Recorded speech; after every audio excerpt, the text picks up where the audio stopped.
So this is very similar to the fig preserves we made from Deep Run Roots. I'll link that up above, but there are instructions in the book to make it with basically any kind of fruit.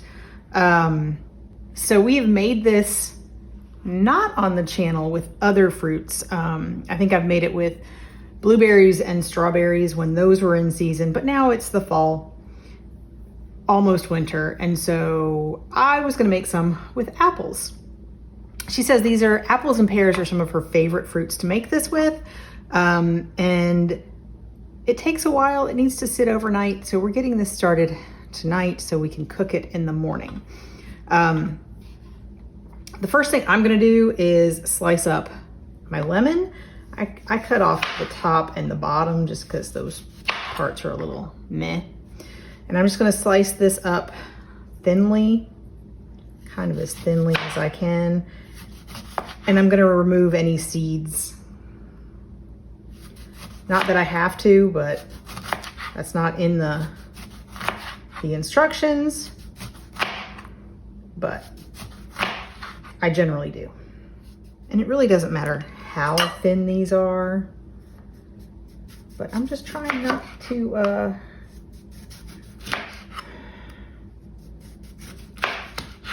cut my fingers at this point. So there we go. The lemon, I'm gonna put it aside, dry my hands, and then I have these apples. I have weighed them beforehand and we're going to peel and slice them. So I'm gonna have my assistant help me peel them because there's a lot of apples here. I think I've usually made a half batch, but I got enough to make a whole batch, and I measured to make sure I have enough sugar, but it's going to be barely enough. Well, since we're gonna take a lot out of the apples, because I'm not going to include the cores. She says you can, she likes the way they look. I'm not gonna do it. Anyway, that will take some of the weight out, so it'll be okay, because we're basically gonna use by weight the same amount of sugar and fruit. So I'm gonna be peeling and then slicing these up. I think I want them in relatively small cubes. That is my plan. So that's what I'm gonna be doing. You can also slice them thinly and make them whatever shape you like. But she says to, oh my goodness, where is it? Definitely peel them, cut them away from their cores, and slice them into slivers or small cubes. So you don't want anything too big. So I'm gonna try for the small cubes. So I'm gonna give my assistant some to peel and hope that he does not hurt himself with the peeler like he often does. And I'm gonna start peeling and cutting these up.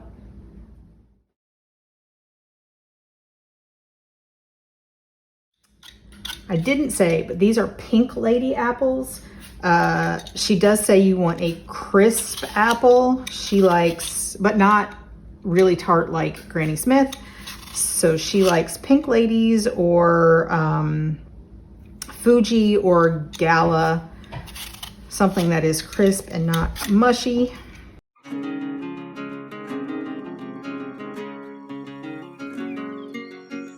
So what I'm doing for the cubes is I cut them into quarters. I cut out the core like that.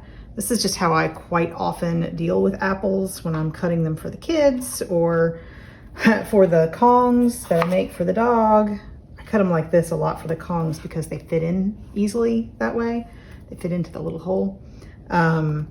And then sort of sit it up on one of its flat sides, cut 2 to 4 times, depending on the size of the apple, just however thick you want them. And then turn it and cut them the same thickness. So that just gives you approximate cubes, and it doesn't really matter if these are all perfectly the same, but you want them relatively similar because you're going to cook it and you want them to cook at about the same rate. I am trying to get most of the skin off because she says it will get tough.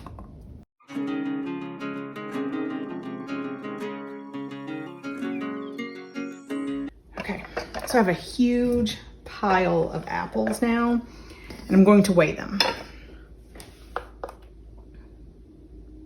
And because this is all by weight, it's really easy to make a half recipe, which is probably what I should have done.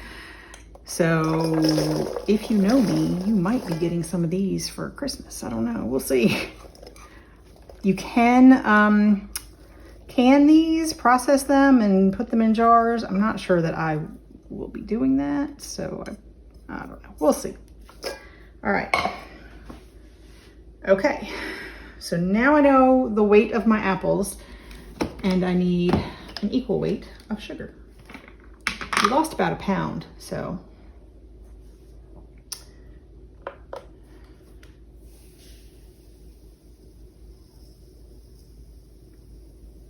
it's going to be almost all of the sugar, just, you know,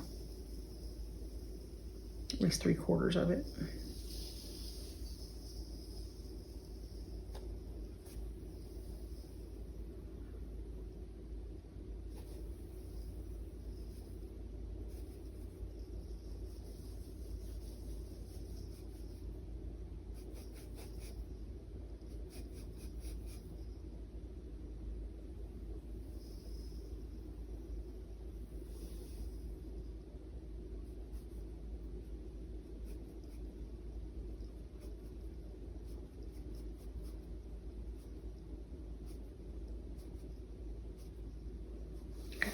Good enough.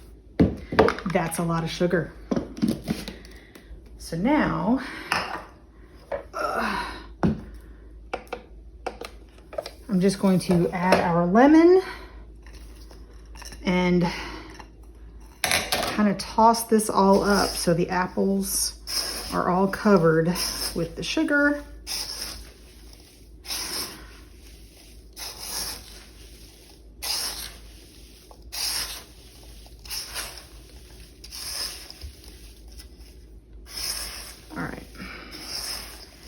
Not that all the sugar is going to dissolve right now, but these are going to sit out overnight,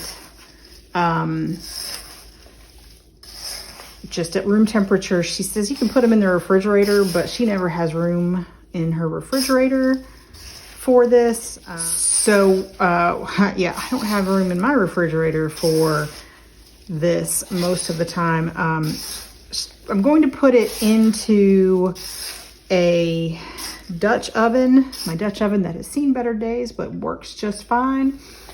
And I'm going to put the lid on, and we're going to just let it sit out with the lid on overnight. And we'll see you in the morning.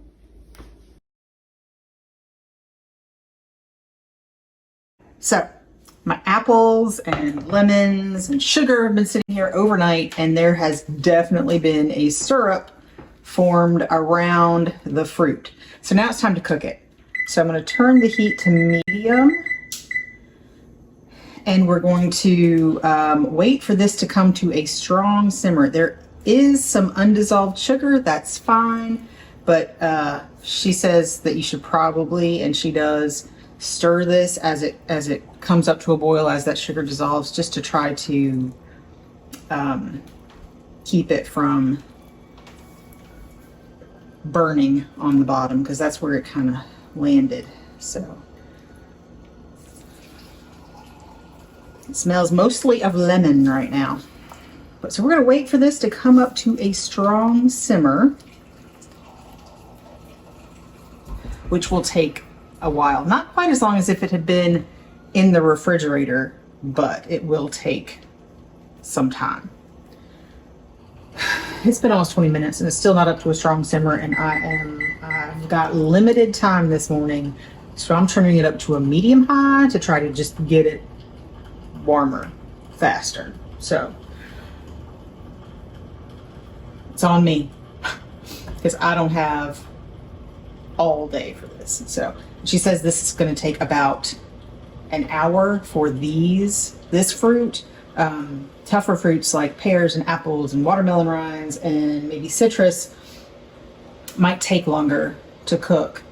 So I'm turning it up.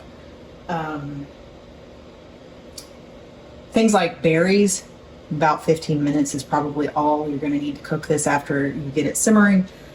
But this is going to take a while. So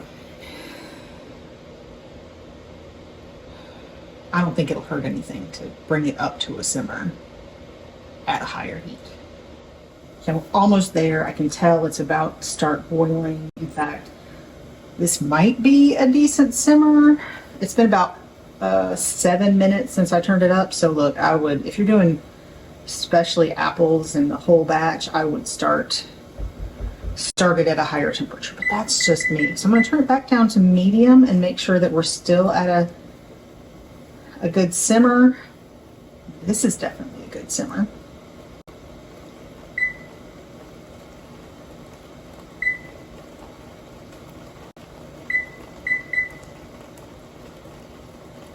All right, I'm gonna call this a good simmer now, without stirring it anymore.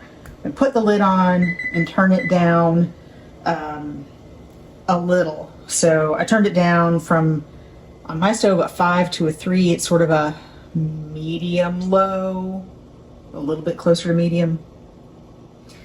3 is what I like to simmer things on generally on my stove. So whatever you usually do that with, whatever temperature you usually do that, it's probably what you're looking for here. So we're gonna go away, turn off the cameras because it has been almost 30 minutes since we started this, and it's gonna take another hour. So we're not gonna film all that. When I decide it's done, I will show you. Also, she says that you want this to be a thin syrup. So if it starts to get too thick, if it starts to boil away, it depends on how well fitting your lid is. I noticed mine has a little bit of was rocking a little bit.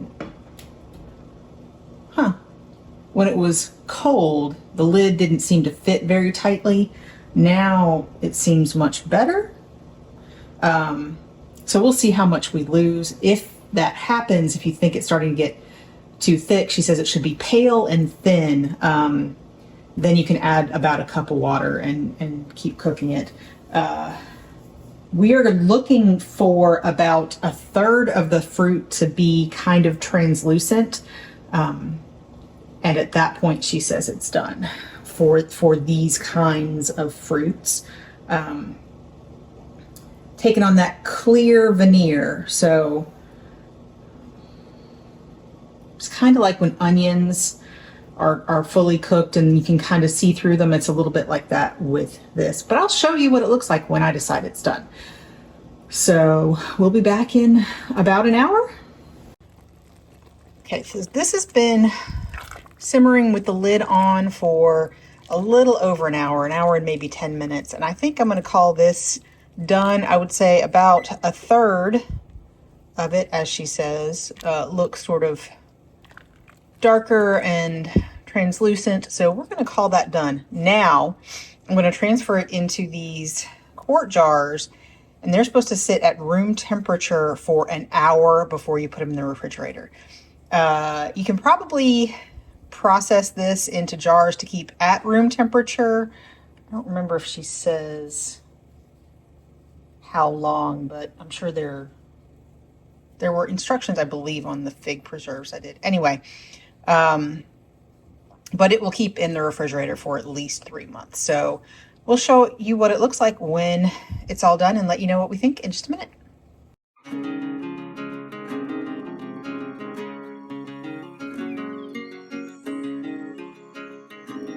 On this episode of Cooking the Books with Heather, you watched me make Sweet Potential using apples from Vivian Howard's This Will Make It Taste Good cookbook. So it took a while to cook. I think it took us a little over an hour, but I think we got it just right. It's a little thick, but not too sticky thick. So I think it's okay. Probably could have added a little water. And if I decide to put some in jars and seal them, I will reheat it to boiling and then add a little water just to be sure it's not too thick, because she does want this to be thin. Now, I don't know if I mentioned this before, but she says that sometimes you will add spices as you're cooking it. And if you want to do that, that's fine.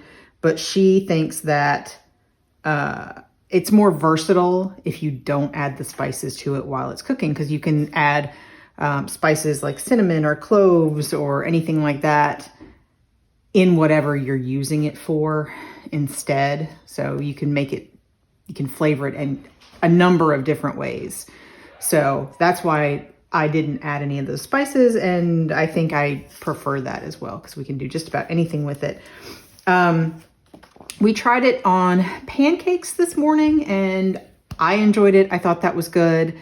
The kids don't love syrup on their pancakes at all in general. Anyway, they will sit there and eat them just plain, but they did try it. It was fine. The apples did keep a little bit of a crispness to them. They weren't super mushy, which I enjoyed. And so there are lots of things you can do with this. Condiments and everything, sort of usual things you would use syrup or jam for. But there are also a lot of recipes in here that you can use this for. And I am very much looking forward to trying some of these, and luckily it will last quite a while in the refrigerator, because I certainly cannot film all of these recipes that I want to make right now. But we will be bringing you several recipes, I'm sure, because there are at least 3 or 4 already that I want to make. So I look forward to doing that, and I hope you look forward to watching me use it in some interesting ways. And if you enjoyed watching me make this, please give me a thumbs up, hit the subscribe button, and come back and watch me make something else next week.